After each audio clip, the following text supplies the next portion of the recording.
कापूस सोयाबीन उत्पादकांना आता 1600 कोटींची मदत मिळणार आहे, तर बासमती तांदूळावरील $950चं निर्यात शुल्कही हटवण्यात आलंय, अशी माहिती वाणिज्य मंत्री पियुष गोयल यांनी दिलेली आहे। तसंच हा निर्णय तातडीने अंमलात येणार असल्याची माहिती सुद्धा मिळते।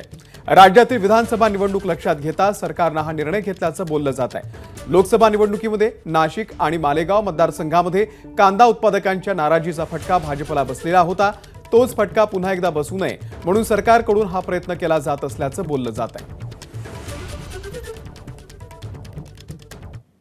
दरम्यान यावरती आता मुख्यमंत्री एकनाथ शिंदे यांची प्रतिक्रिया आलेली आहे, आपण पाहूयात।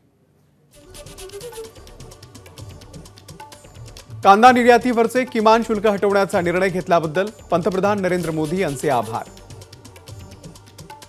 कांद्यावरील निर्यात बंदी अगोदरच उठवण्यात आली होती, मात्र निर्यात शुल्क लावल्याने शेतकऱ्यांना अडचणीला सामोरं जावं लागत होतं।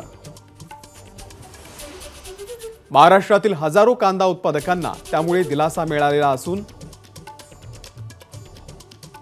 कांदा निर्यातीमध्ये लक्षणीय वाढ होईल आणि शेतकऱ्यांचं उत्पन्नही वाढेल।